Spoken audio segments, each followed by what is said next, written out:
Love to get to know you. Tell us where you're watching from. If this is your first time joining Leadership Unscripted, type new in the comments. If you've joined us before, type welcome back. And here's tonight's question. What's one challenge from your childhood that made you stronger? We'll discuss your answers live in just a few moments.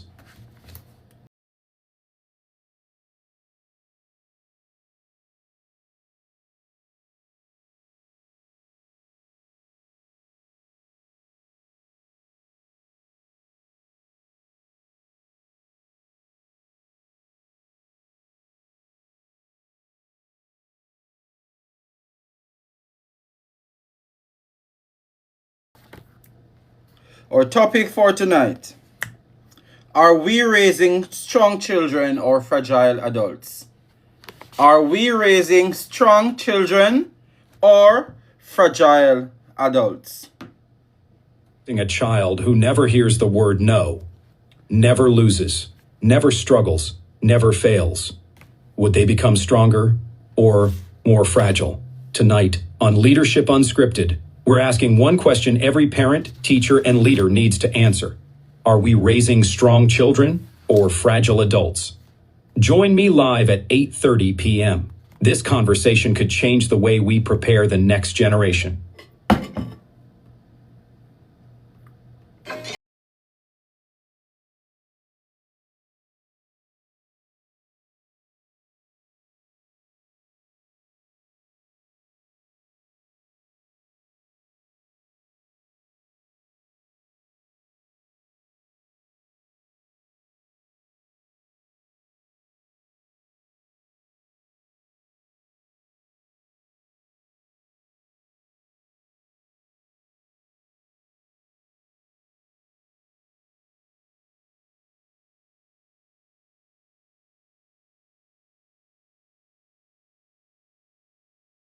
Nanny, you keep returning every night.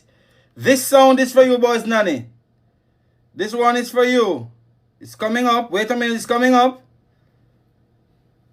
I have to give you a drum roll tonight.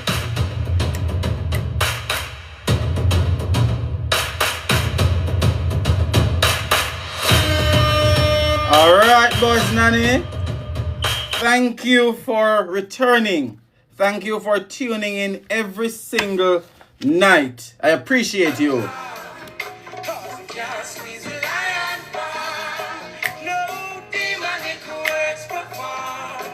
Welcome, Gregory. Welcome to the live, Gregory. This is your second night joining us. And our focus for tonight, the topic for tonight: are we raising strong children or fragile adults? Are we raising strong children or fragile adults? While we wait to begin, I'd love to get to know you. Tell us where you're watching from. Good night, Bob the Builder. If this is your first time joining Leadership Unscripted, type new in the comments. What a name. If you've joined us before, type welcome back. And here's tonight's question. What's one challenge from your childhood that made you stronger? We'll discuss your answers live in just a few moments. Thank you for joining. Thank you for joining.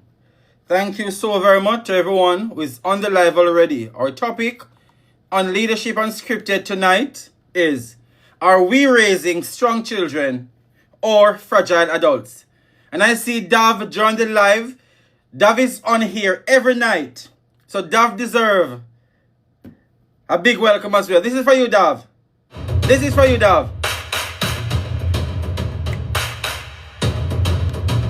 Welcome, Dav.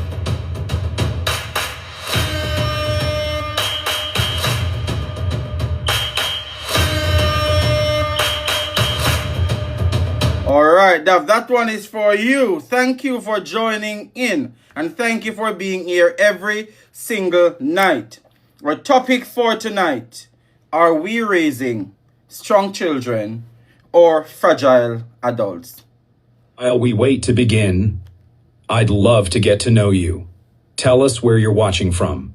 If this is your first time joining Leadership Unscripted, type new in the comments. If you've joined us before, type welcome back. And here's tonight's question. What's one challenge from your childhood that made you stronger?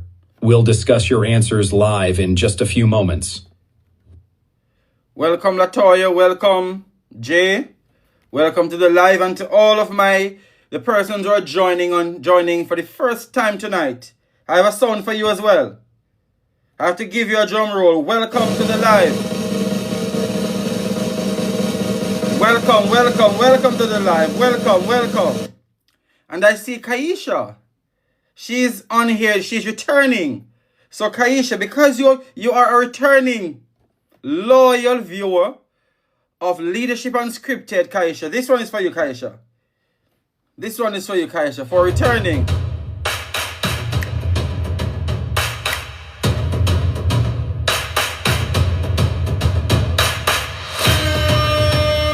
SA05, welcome. So welcome, Kaisha. Thank you for joining Leadership Unscripted. Our topic for tonight: are we raising strong children or fragile adults? We will begin shortly. While we wait to begin, I'd love to get to know you. Tell us where you're watching from. If this is your first time joining Leadership Unscripted, type new in the comments. If you've joined us before, type welcome back. And here's tonight's question: what's one challenge from your childhood that made you stronger? We'll discuss your answers live in just a few moments. So while we wait, we'll just listen to some Taurus Riley. While I welcome everyone who's joined. Nikki! Nikki is a loyal fan of this show. Nikki has been there from day one. So Nikki, you also get a special drum roll. Latoya Peru, thank you for joining in. Tonight is your first time, and Latoya, so I'm going to give you and Nikki a welcome together. Latoya for joining the first time, and Nikki for returning every single night and being a part of the discussion. Nikki, this one is for you. This one is for you, Nikki.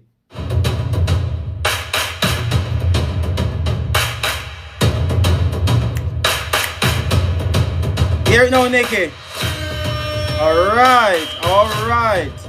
That's how we welcome our loyal listeners and contributors.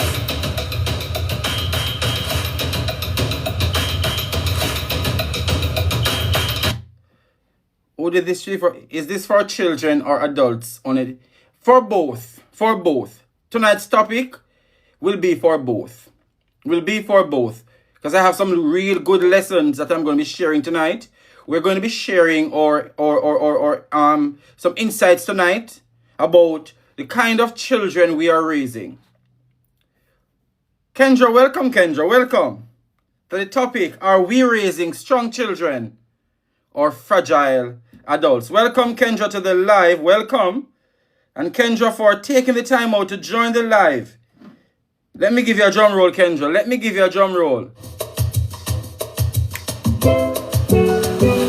All right. First time. Who did this?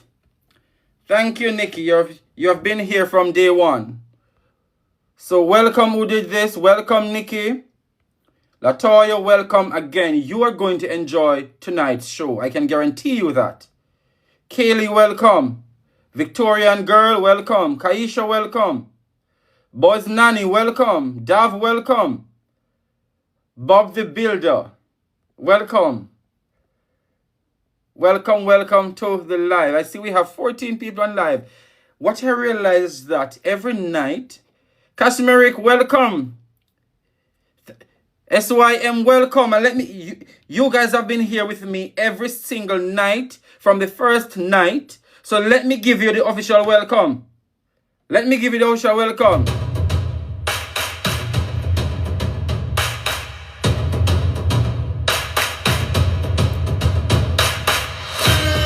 All right, welcome.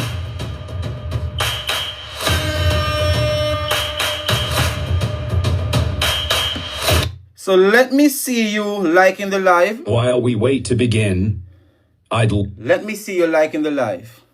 Let me see you sharing the live. You should be tapping the screen so other persons on TikTok, other people on TikTok can actually see and get to be a part of the conversation we're going to be having tonight. So while we wait, Love to get to know you. Tell us where you're watching from.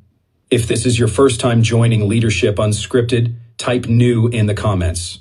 If you've joined us before, type welcome back. And here's tonight's question. What's one challenge from your childhood that made you stronger? We'll discuss your answers live in just a few moments. all right, Kaish, Annette. Last night you fell asleep on me, Annette. Tonight you're on the live. You're back in class tonight, Annette.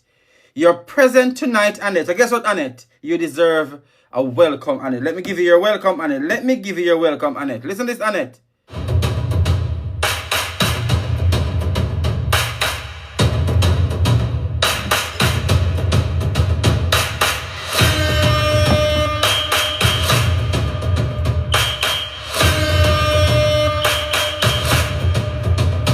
All right, that is how we do it over here on Leadership Unscripted. We will begin in about 2 minutes. But while we wait until 8:30, which is our official start time, I will just play some music.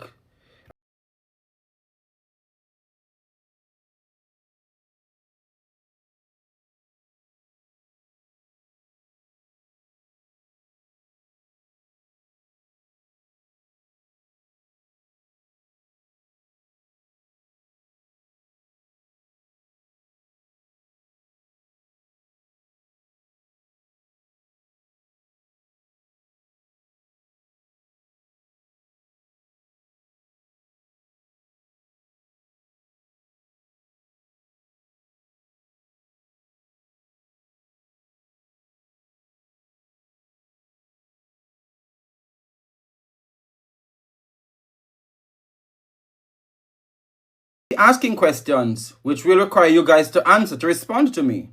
I will be asking several questions. We interact over here.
Right.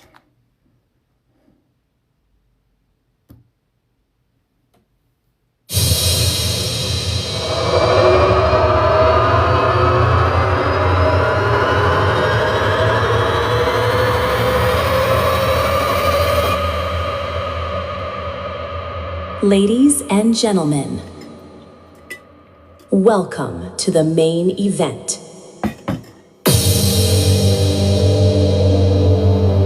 Forget everything you know and prepare for the unknown.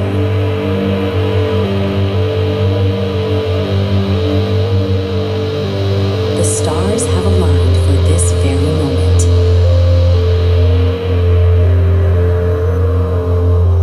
It's time for the final countdown. The show starts in 10, 9, 8, 7, 6, 5, 4, 3, 2, 1, go.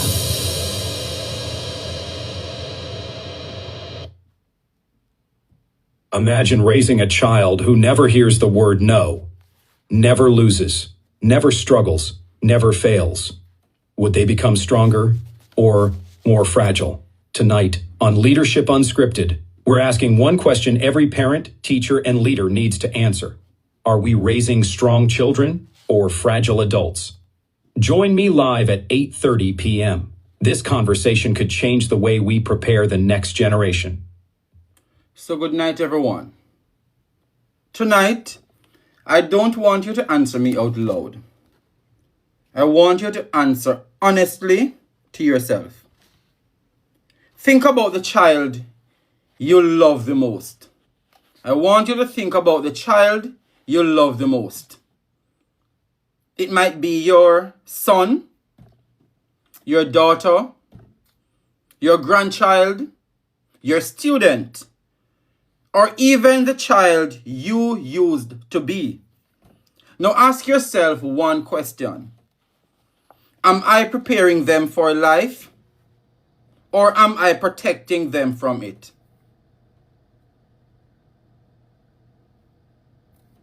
Good evening, everyone, and welcome to Leadership Unscripted. I'm Dr. Ryan Dale, and tonight we're having a conversation that every parent, every teacher, every school leader, and every adult needs to hear. Are we raising strong children or fragile adults? Before we begin, do me one favor. Share this live with someone who cares about the next generation. Because tonight's conversation, it's not about blame. It's about building stronger children, stronger families, and stronger future. Thank you for joining. And I just see Pearl's Brain Bakery joining. I saw Giovanni's there. I saw Kai join. So let me give you guys the official welcome, and then I'll go into the show. To my returning viewers,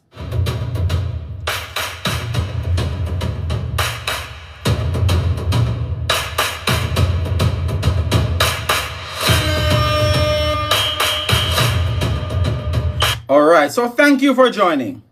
I want everyone in the comments to answer one question. What's one lesson you learned the hard way that made you a stronger person today? Good night, Kai. What is one lesson you learned the hard way that made you a stronger person today? One lesson you've learned that made you a stronger person today.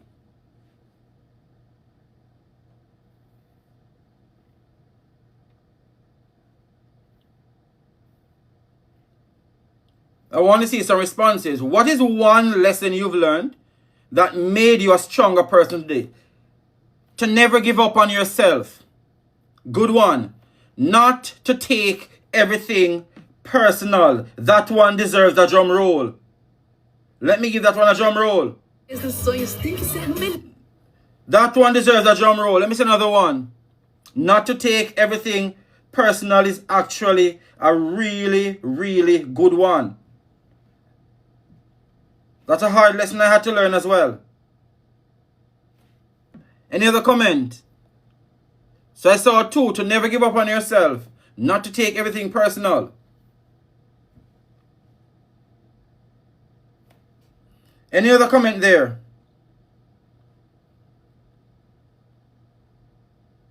So nobody in here have learned any lesson, made any mistake in the past, had any experience that resulted in you being a better person you are today?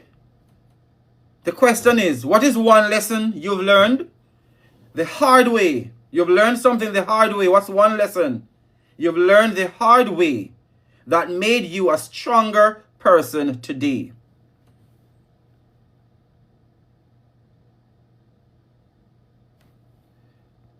To always make yourself proud. Okay, to make yourself proud, not to take everything personal.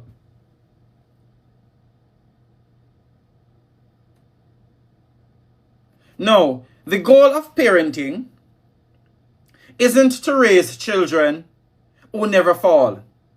It's to raise adults who know how to get back up. Let me start again. The goal of parenting isn't to raise children who never fall. It's to raise adults who know how to get back up. So tonight, I'm going to be using 2 books.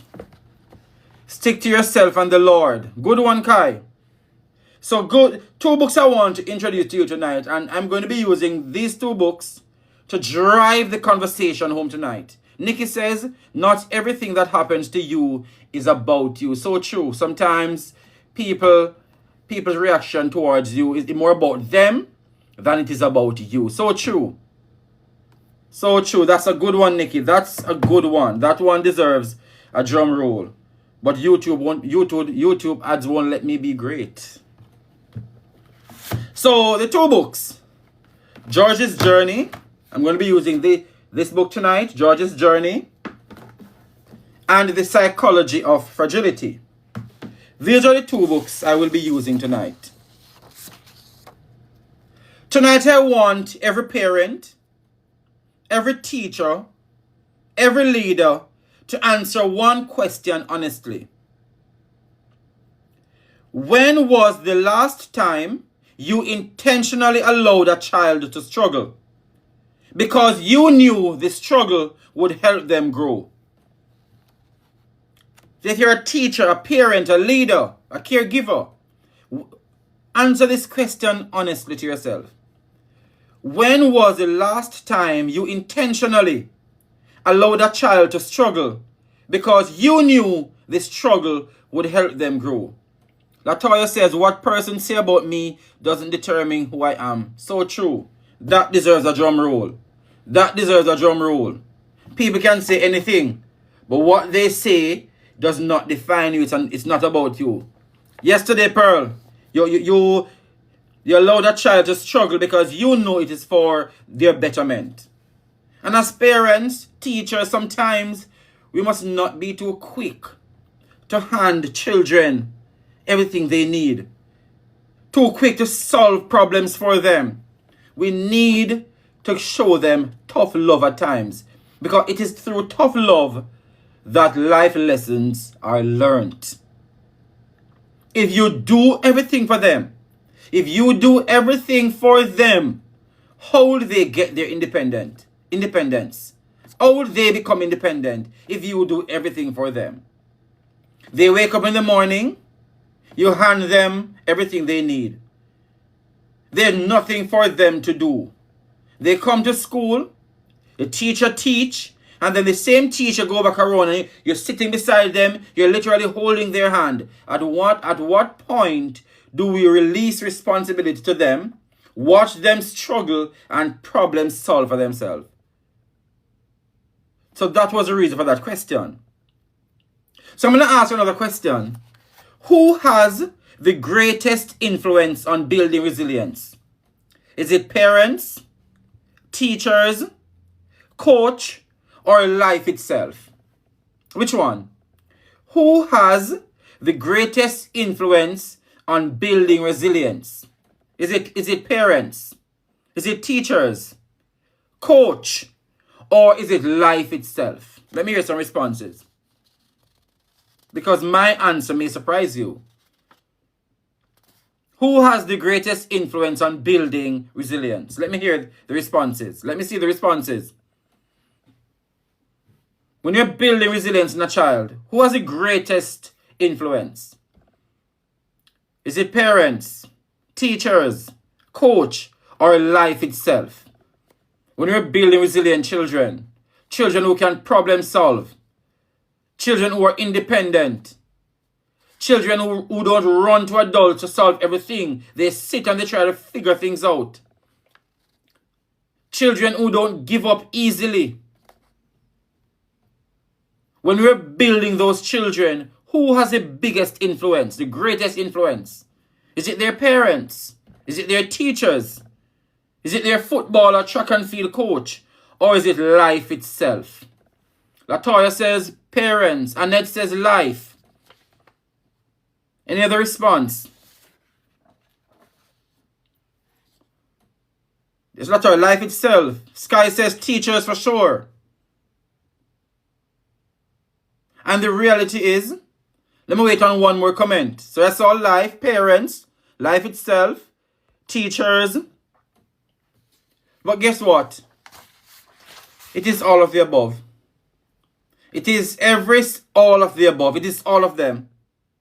Parents have great influence on the child you raise. Teachers have a big influence as well. The coach that we entrust our children with, and life itself. Life will teach them some real lessons. The Sky said when a child doesn't have a good home, they put their life in a teacher's hand. So true. That's why it's a village. It's a village. It takes a village to raise a child. Now, what is resilience? What does resilience mean to you? What do you think resilience is? Let me see some comments. What do you think resilience is? I want to see some comments there. What do you think resilience is? Or what does it mean to you?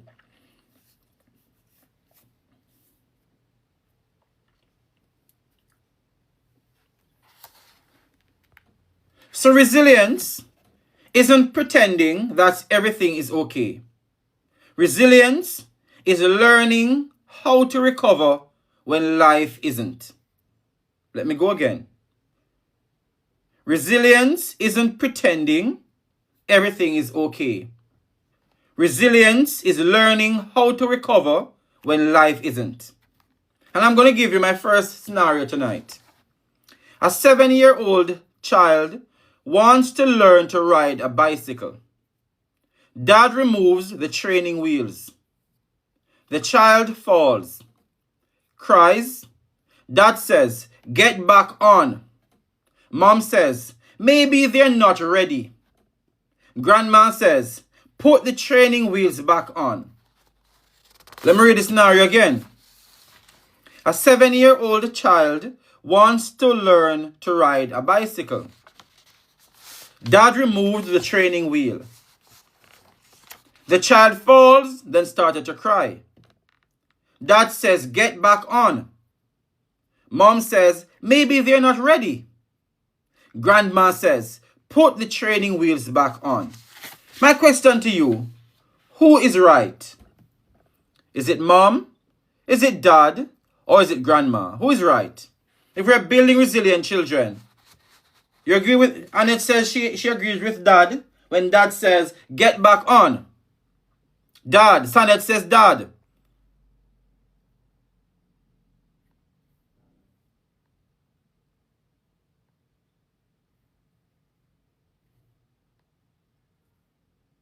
Any other comment? Just dad? So I see 2 persons already say dad. Dad telling the child to after falling, get back on. We're saying that is the correct response. Get back on. However, we have thick web. Thick webs. We have thick webs. Okay. Dr. Beryl.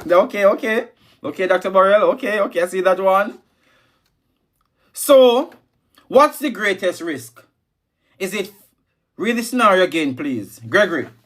The scenario is, a 7-year-old child wants to learn to ride a bicycle. Dad removes the training wheel. The child falls and started to cry. Dad says, get back on.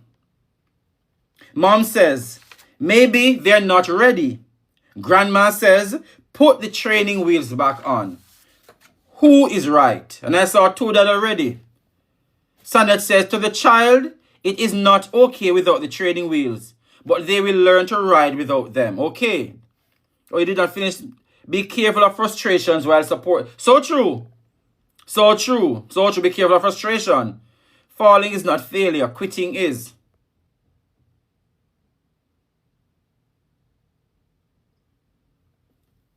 And we could talk about, going back to what Pearl's Brain Baker says, be careful of frustration while supporting. Because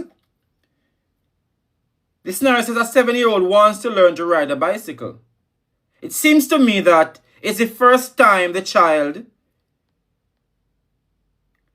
is experiencing riding a bicycle. So could it be that Dad removing the training wheel from the onset and causing the child to fall was too quick? Or what if Dad had allowed the child to start with the training wheel and then release it, take time, remove them when the child become more confident? Would that deter the child from being a resilient child? Or would that deter the child from eventually learning to ride by him or herself? Let me hear your views. What do you think? Do you think Dad's decision was too harsh? No, readiness also matters. Zone of proximal development, just above ability. Could be. Because the child is 7. Yes, 7-year-old. The child is 7. That's a big child. He's 7 years old. The child is 7. The child is 7, which means, yes, that's what it's saying. So it depends. It depends on how. It depends on where the child is, and how deciding how best to support the child. Deciding how best to support the child so that you don't limit them, you don't over support, but you give them enough support, then you leave them to problem solve and figure it out by themselves. Welcome, Skinner. Now I'm going to ask you another question. Protection versus preparation. 2 words. Protection. Remember, success builds confidence. So true, Gregory. Success builds confidence. So when starting with the training wheel, and when the child see that he can balance on the training wheel, then you remove them. Okay, I see where you're going. But what if the child gets too comfortable on the training wheel?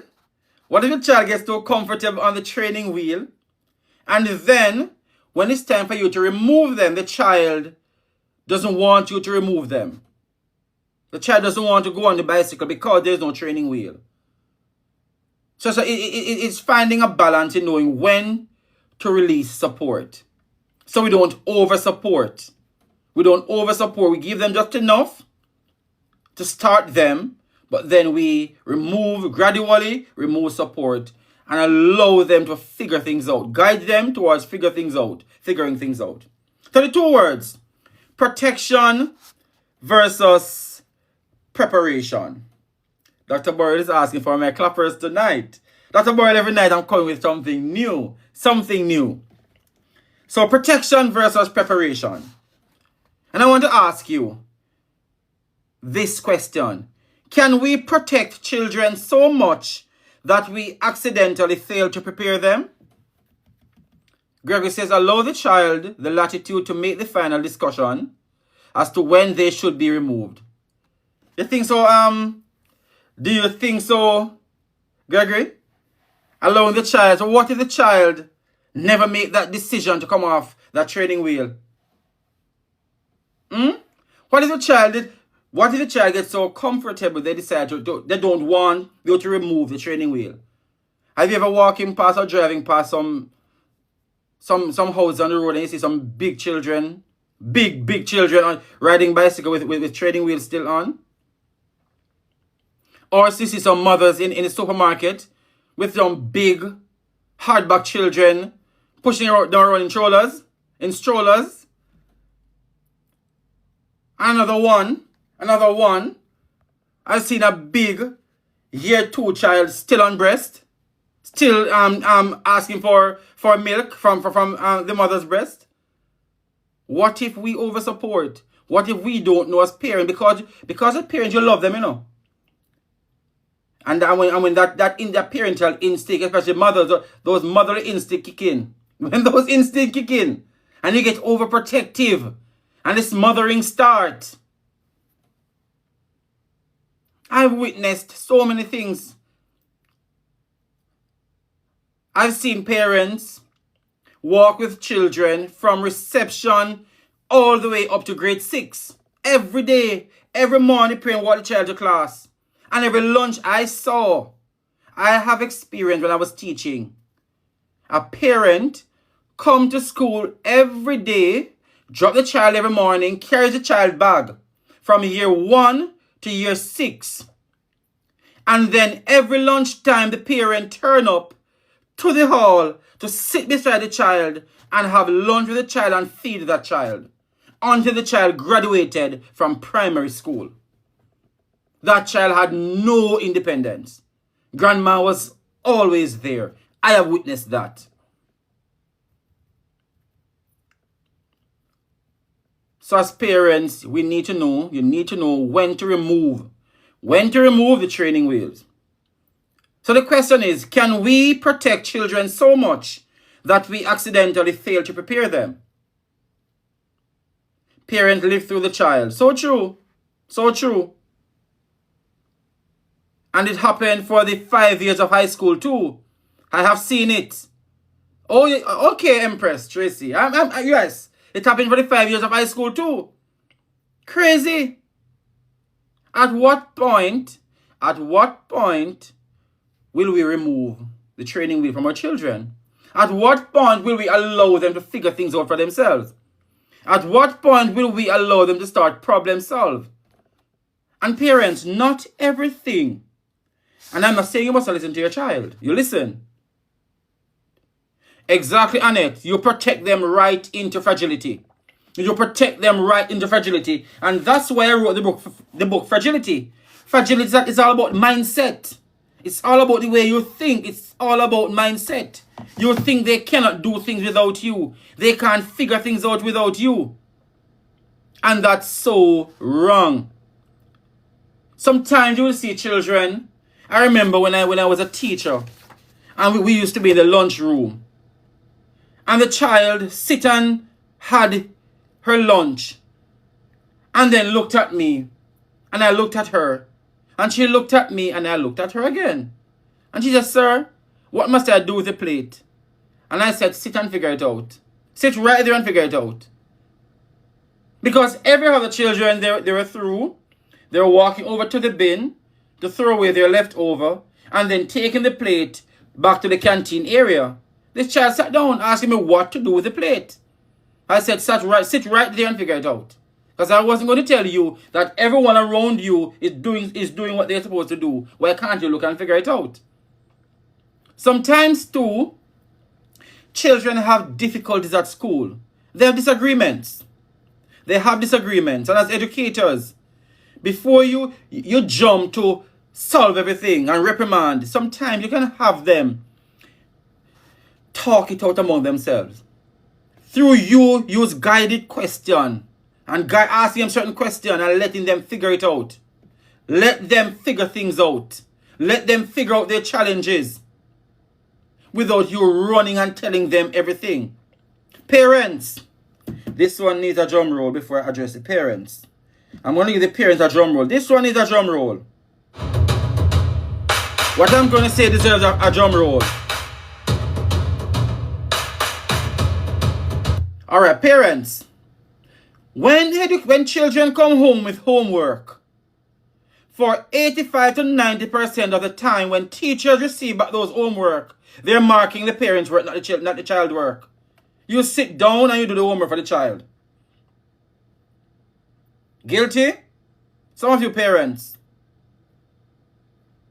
Children come home with homework, and instead of allow Johnny to do his homework, you sit down and you do it for Johnny. And some of you go as far as write it on a piece of paper and then have the child copying it back in the book. And the sweetest part is the parent, this one is a little joke. The sweetest part, him better do it. Cece said him better do it. Depending on what it is. If sometimes there are projects. I'm not talking projects. Sometimes there are projects. You have to work with them to figure it out and work with them to put it together. But I'm talking sometimes they come up with genuine work that they can manage. And you sit and you just give them the answers. Or they're struggling with one, and before you sit and guide them through it or let them figure it out, question them, you just give them the answer. Okay, it's 10. Write 10 and move on. Because you're frustrated. Let me see the comments here. Many times as teachers, we fail our own kids. That's true. We oversupport them. We oversupport. And even our teaching too, you know. Even in our teaching, the way we teach. As teachers, sometimes the way we teach limits children. Teachers who don't build problem solving and critical thinking, make those skills a part of their lesson. Teachers who don't who don't intentionally plan to challenge children, limit children. Educators with low expectations of children. Educators who care, they can't do it. They're not ready. Educators with low expectations of children oftentimes limit children too. You limit them.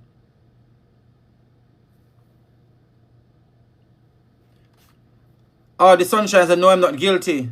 That's good, artist. I'm sensing that when your child comes home with work, he or she must sit and do the work. That's good. So the next scenario. Listen to this one now. A year 6 student forgets his homework. Dad immediately drives it to school. Next week, same thing. Dad drives it again. This continues for 6 months. My question, who has learned the bigger lesson? The child or the father? And what was the lesson? Let me read the scenario again. A year 6 student forgets their homework. Dad immediately drives it to school. The next week it happened again. Dad was driving with it to school.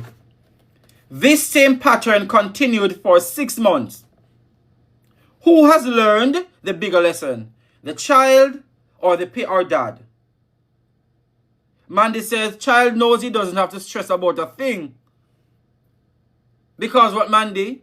Dad is going to leave his work and drive the homework to school. Carry the homework to school. The child knows that. Don't forget to like the live, share the stream, and invite someone who would benefit from tonight's conversation. Join the Leadership Unscripted community by subscribing to my YouTube channel. You are watching Leadership Unscripted. Gregory says, that is a good father. Drive, daddy, drive. So true. The child isn't responsible.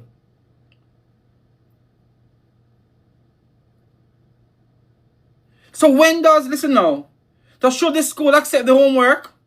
Yes or no? If as a teacher, every day, the child is this pattern and it is happening, and every time as a teacher you have to be calling dad for homework, and in 10 minutes dad is at the school gate delivering the homework. Should the school accept, as a teacher, should you still accept the homework? Should you still provide the child, should you still accommodate the child by giving him your phone to call that for the homework? Yes, the school still has to because the homework was done. Conversation needed, yes. A conversation is needed. The homework was submitted. When the teacher drops some 0 and some F, both father and son will shape up. Have a conversation with the dad about morals, etc. so he understands. That's true. That is true. As long as it's the child's work. So we're also different parent style. So what about the hidden curriculum? You would have to penalize the child in other ways, but not academically. I agree. But what about what we're accepting? What about the culture we're shaping within our class?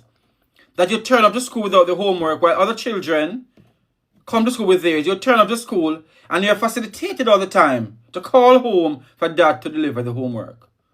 At what point will that child understand that they need to be responsible? And as Mandy says, what message are we sending?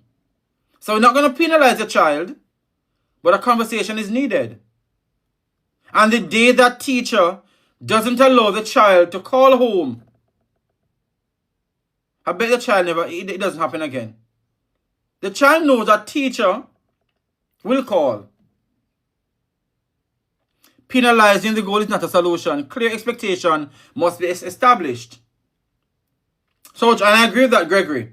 But what if this child knows that because the child's going to come to you, ask for your phone, you're going to give them the phone to call for the homework at home, and dad is going to come. At what point do we say, no, if you come to school without your homework,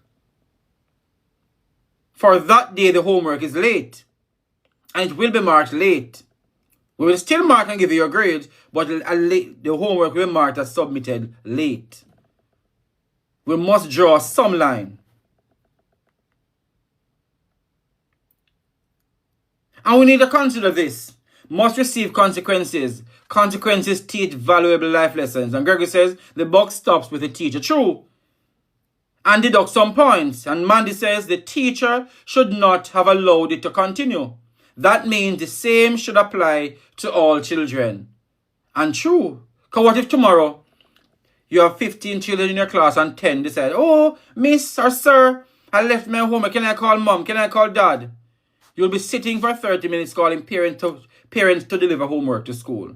And you can't say no because they're going to say, but yesterday you did it for Johnny. Last week you did it for Johnny, miss. Why is Johnny your favorite? Yes, I don't want that to happen. So be careful of what the climate, the culture we create in our own classrooms. So we need to ask ourselves, the teacher should not have allowed it to continue. That means the same should be. So true, Mandy. So we need to ask ourselves, when does helping become enabling? When does helping become enabling? This book, George's Journey. This book, George's Journey, is one of the reasons I wrote this book. Because I wanted children to understand something that many adults never fully learn. Courage isn't the absence of fear. Courage is doing what is right, even when it's difficult. The book isn't just a story for children. It's a conversation starter for families, classrooms, and schools about character, resilience, kindness, and standing up for what's right.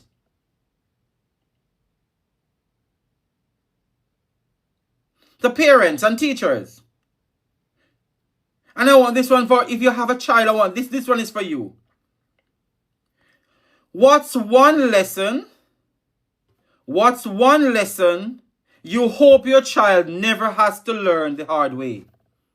Let me hear from the parents. What is one lesson you hope your child never has to learn the hard way? What's that one lesson? You hope your child never have to learn that lesson the hard way. financial literacy, accountability, that no means no, that life doesn't always give second chances,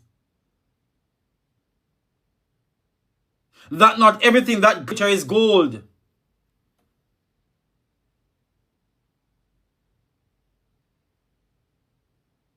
That what doesn't belong to them, if something isn't given to them, they don't have the right to take it. That they live within their means.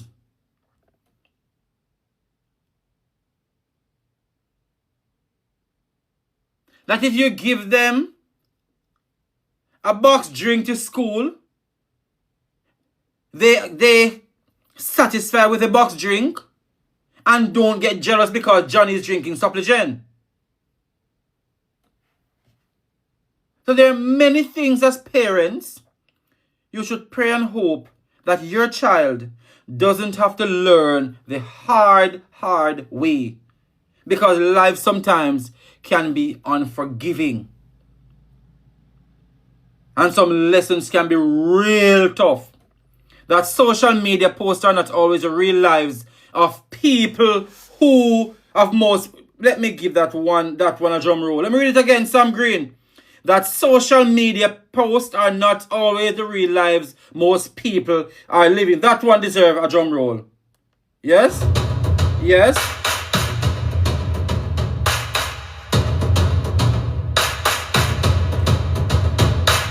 Exactly. CC says experience is expensive. Use wisdom. So now you see the relevance of tonight's conversation. That sometimes we overprotect, oversupport, smother children into being fragile. And we must ensure that our children know what is expected of us. That they know to satisfy with what they have. That you sit and teach them real life lessons.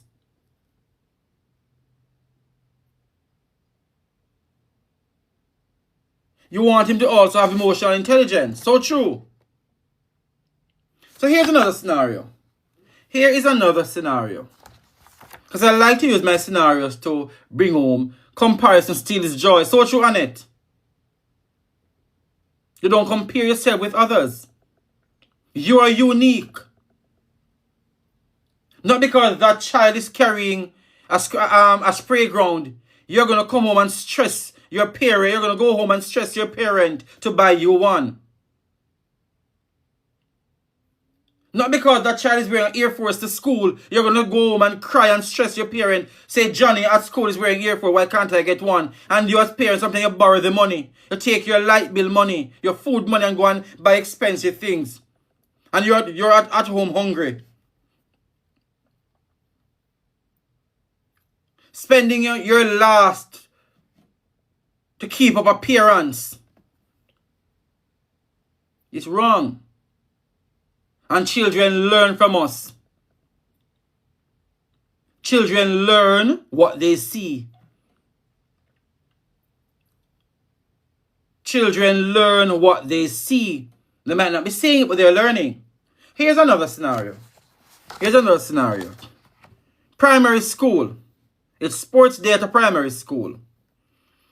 And every child receives exactly the same medal.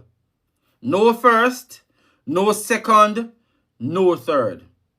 The principal gave every single child who participated, if you walk, if you jump, if you hop, if you come 8th in the race, if you come first, everybody received the same medal. Question, is that fair? Or does competition prepare children for life? Is that fair? You think it's fair? Do you think it's fair?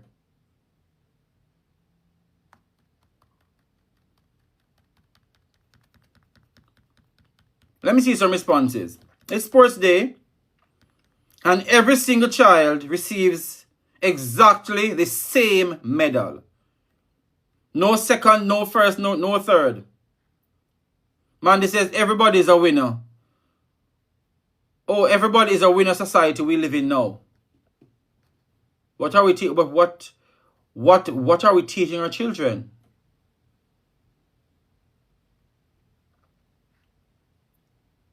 What kind of society will that evolve into?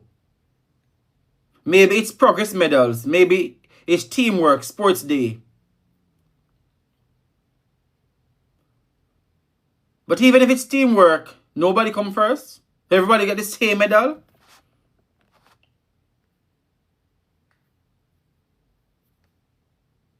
If you come last in the race, you must get a medal too.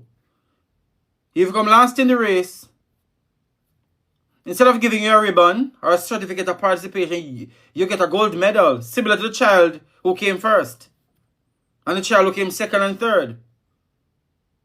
If it's a 100-meter and I sprint down the 100-meter stretch and you walk down, at the end of the day, you get the same medal? Is that fair? And what lessons are we teaching our children? What lessons are we teaching our children? That we do minimal and expect to be rewarded? CC says the technological age is an issue. Tolerance is a big thing. Yes, we must be. It's not fair. Not fair at all. Not fair at all. And those are the decisions we make and the things we do that result in fragile children. Children who can't bear to lose anything. They always want to win. They always want to win. They don't know how to lose and accept that people are going to be better. That reality is. The reality is there will always be somebody who will outperform us. There will always be somebody who is smarter than us, who is more creative than us. But then still nobody is unique. Nobody will be you. So you own your own thing and chart your own path. But society is for inclusion, but there must be a demarcation. We're going to support every child, of course. We're going to let every child feel included. But we must be fair too. We must be fair. We must be fair. We must be fair. They're not going to win everything.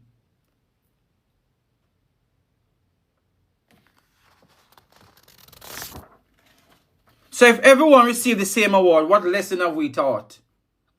Some parents expect their child to get the top trophy with minimal to no effort. Yes. And they want you to reward them for behaving. Reward them for every little thing. When they're expected to perform, they're expected to behave.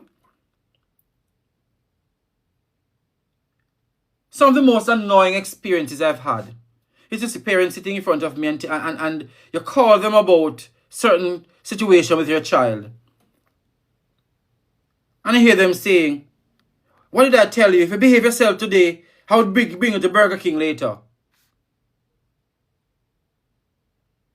Or you're not getting the Burger King later. Or we're not taking a trip weekend. Because that was your gift or your reward for doing your work or for being respectful. What kind of a child are you raising? The standard has fallen. Again, societal norms has changed. Soft parenting. I've heard that a parent told me. She's embracing soft parenting. So because of soft parenting, the child must not pay. There's no consequence for the child's action. There's soft parenting. The soft parenting business. You're gentle parents. Thank you, Kaisha. That's the correct term. Gentle parenting. Foolishness. Foolishness. It has its place, but you must know where to draw the line.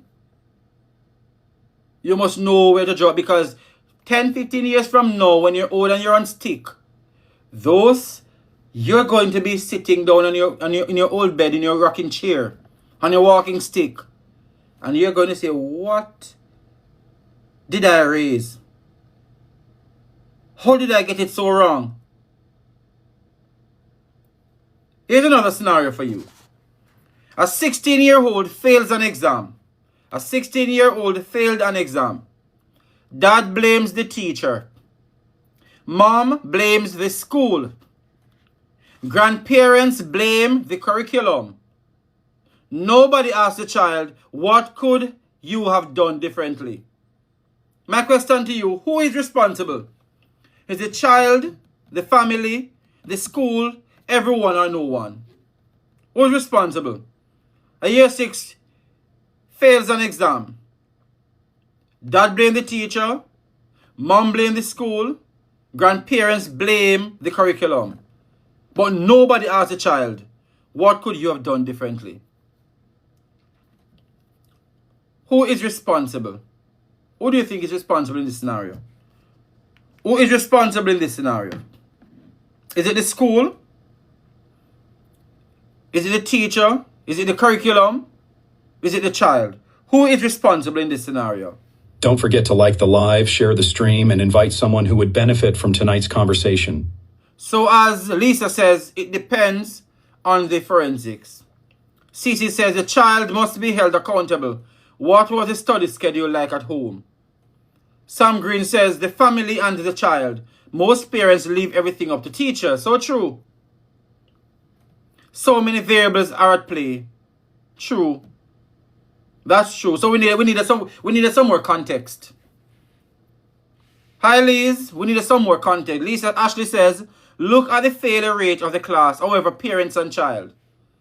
All but not in equal parts. But what if it's a case where the child is supported effectively at school, but parents never turn up to parent conference?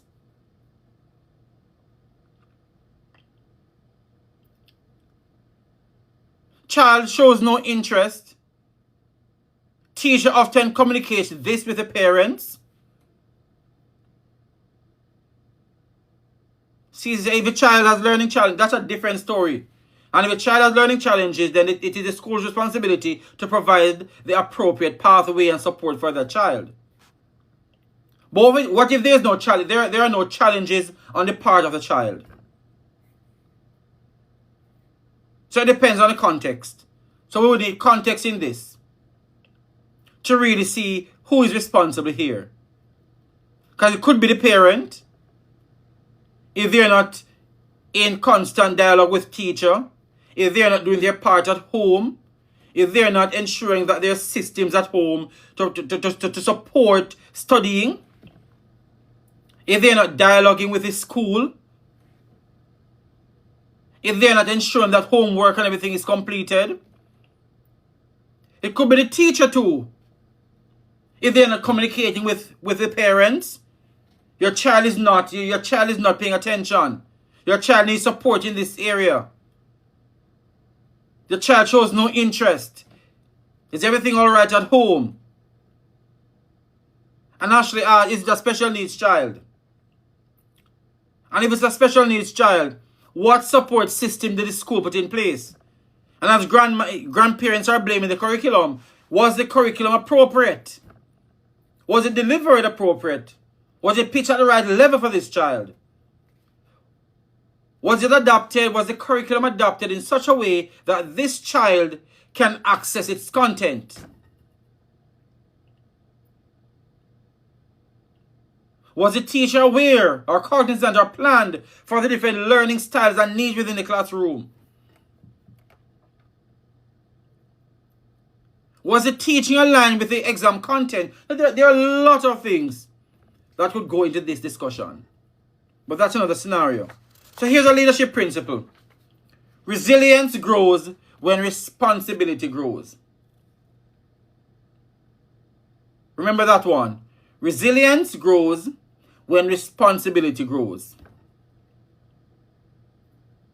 And what we're saying here, if you don't give children multiple opportunities to struggle, multiple opportunities to figure things out, opportunities to problem solve,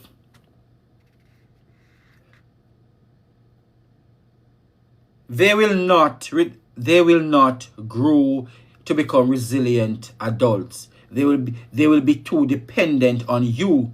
They're going to be too dependent, and we don't want that. So let me turn my eyes now to the psychology of fragility. Thank you, DJG1471. Informative indeed. Thank you for that. Thank you for that. Let me turn my attention to this book, The Psychology of Fragility. When I wrote this book, The Psychology of Fragility, I wasn't just writing about organizations. I was writing about people.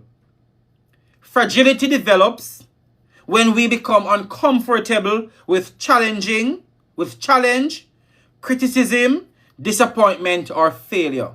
Let me go again. Fragility develops when we as humans, we become uncomfortable with challenge, criticism, disappointment, or failure. Not all of us can accept failure. Not all of us can accept when somebody gives you constructive criticism. Not all of us know how to accept disappointment and bounce back stronger.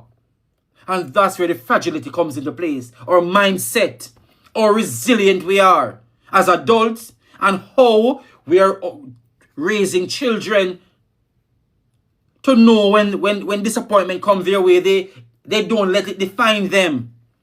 When people criticize them, if it's constructive criticism, they take it and use it to grow. If it's negative criticism, they don't use it to define them. They're not defined by it.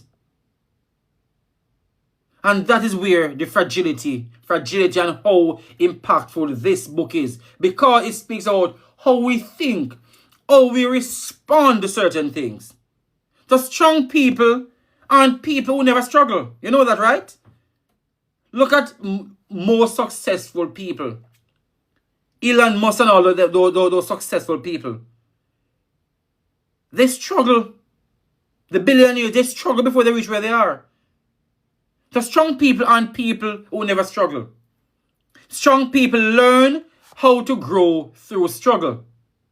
That's why resilience isn't something we suddenly discover as adults. It's something we begin building as children. My question, can adults become fragile because nobody allowed them to struggle when they were young?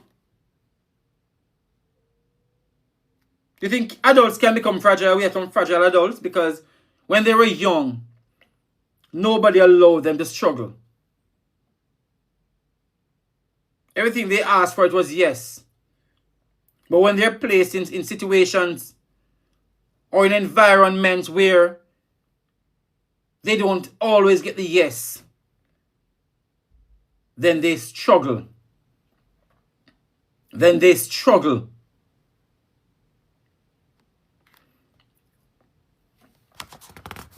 So, this segment of the principal's chair. And tonight, I'm going to give you another scenario. A parent comes into your office. And I want you, tonight I'm putting each one of you, you're going to pretend as if you're a principal now. I'm putting you in the principal's chair. A parent comes into your office. My son is upset because he wasn't chosen for the football team. I want every child included. Coach says. The coach says he wasn't selected because he hasn't attended practice and other students earned their place. You're the principal. Do you tell the coach to include him? Support the coach? Create another team or something? And what do you do?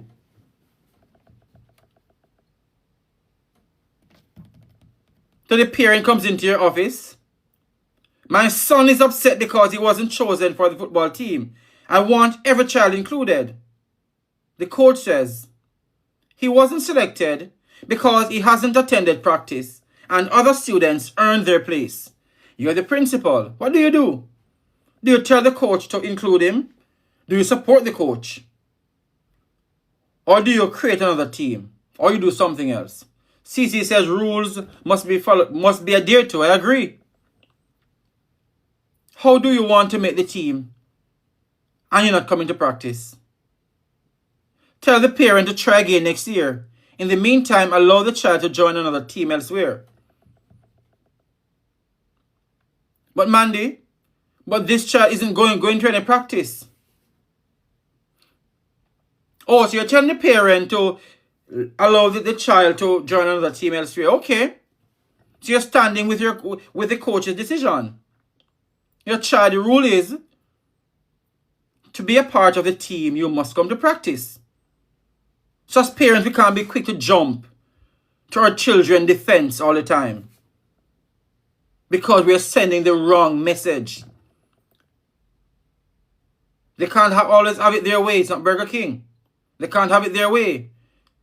CC says if the rules were communicated to the parent, you reiterate it. If not, share them again. So true. So true. So true. So what lesson? Let me ask this question. What lesson, if you stood with the coach to say the child will not join the team because the child has not been coming to practice? Marcia Daly says support the coach. I agree with you. So we're all supported. We're standing with the coach's decision to not allow the child to join the team.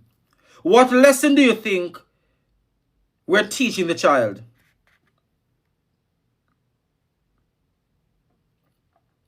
What lesson are we teaching the child?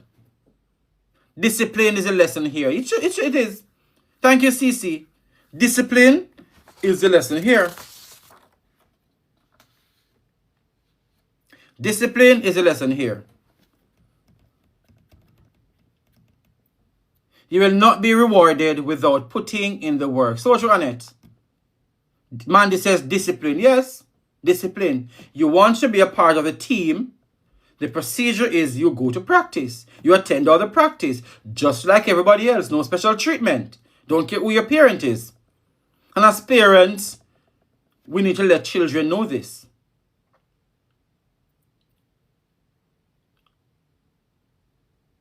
You will not be rewarded without putting in the... Thank you again. Thank you, Annette. You will not be rewarded without putting in the work. Now another segment that I've added to the show. It will be short. It's called the family table. Because we want to start having discussions. We want to start having discussions in the home with children. Discussions around our dining tables. So because the most important leadership conversations don't always happen online, they happen around the table. What's tonight's family table question? So before we end tonight's conversation, I'd like to introduce something brand new to the Leadership Unscripted platform. And as I said before, it's called the family table. You see, leadership isn't something we should only talk about during a live show or when at work. The most meaningful conversations happen after the cameras are turned off, around our dining tables, in our living rooms, in classrooms, on the drive to school, and in everyday moments with people we love. So every night I'm going to leave you with one question. Not for me, but for you to discuss with your family, your children, your colleagues, or someone you care about. And I call it the family table. So tonight's family table question. What's one challenge from your childhood that made you a stronger person today? Don't think about the biggest challenge. Think about the one that changed you. Maybe it taught you resilience, responsibility, gratitude, courage, or compassion, whatever it was. I encourage you to share that story with a child, with your children, with a friend, because it just might change how they start thinking. It just might change their fragile mindset. So let's start right here. You're going to put one word in the comment. One word. What's the biggest lesson that challenge taught you? What's the biggest lesson that challenge taught you? Mine is patience. That's one of the biggest lessons challenge taught me. To be patient. So let me hear from you. Resilience. What's the biggest lesson that challenge taught you? Star teacher says responsibility. So I see responsibility. I see resilience. Mine is I put patience in the atmosphere. And I'm going to give you others. Hope. Forgiveness.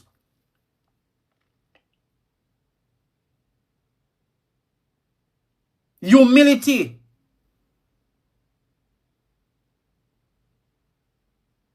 Perseverance.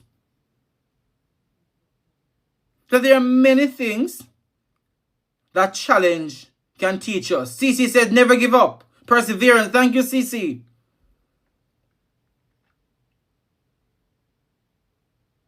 So we often spend so much time trying to remove challenge from children's lives.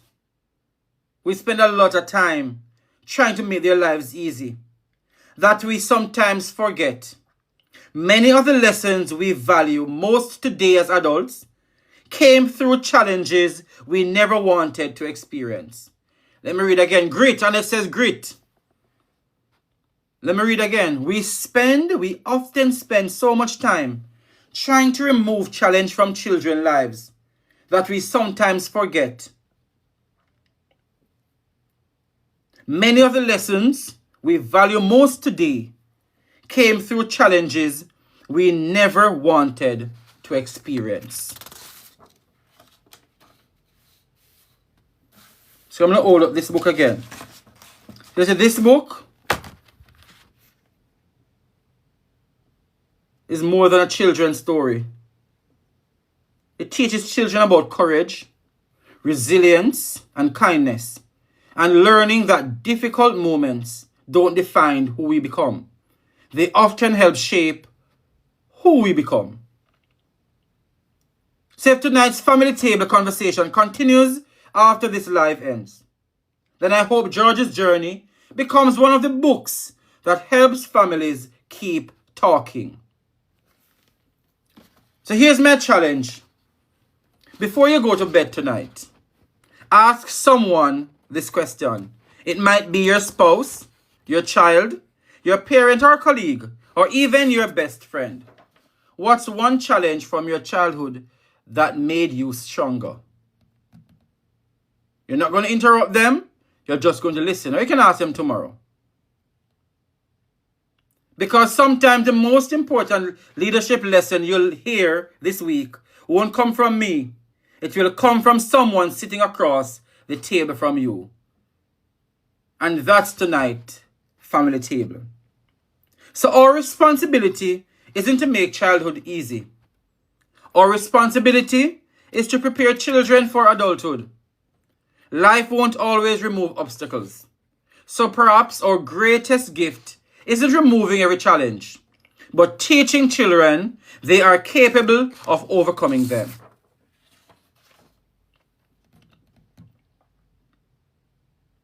So here's a preview, as I come to the close of this show. Here's a preview for tomorrow's show.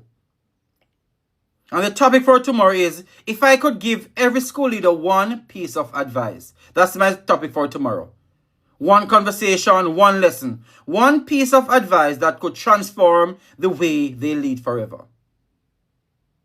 So before we meet again tomorrow night, I want to challenge every parent, every teacher, every grandparent, and every leader watching tonight. When a child comes to you with a problem, resist the urge to solve it immediately. Instead, ask them, what do you think you should do? Listen to their thinking. Encourage their effort. Guide them when they need direction. But don't steal the opportunity from them to discover what they're capable of. Because every problem we solve for a child is one less opportunity for them to build confidence, resilience, and independence. Let me read again. Every problem we solve for a child is one less opportunity for them to build confidence, resilience, and independence. The goal isn't to raise children who never struggle. The goal is to raise adults who know they can overcome struggle. And when we meet again tomorrow, I'd love for you to come back and tell me what happened. You may be surprised by just how strong children really are when we give them the opportunity to be. And that's your leadership challenge for tonight. So I want to leave you with one sentence, just one sentence. Every challenge you remove from a child's path may make today easier, but every challenge you help them overcome makes the rest of their life stronger. That's my closing for tonight. Every challenge you remove from a child's path make today easier, but every challenge you help them overcome make the rest of their life stronger. And that's what we want. Journey is just beginning. Thank you for spending part of your evening with me on Leadership Unscripted. If tonight inspired you, challenged you, or encouraged you, I invite you to continue the journey at www.drryandale.com, where you'll find my books and leadership resources created to support parents, educators, leaders, and anyone committed to making a difference. I'll be back tomorrow night at 8:30 p.m. with another conversation that matters. Until then, keep leading with purpose, keep serving with integrity, and keep making a difference. I'm glad you enjoyed and I'll see you tomorrow. The conversation.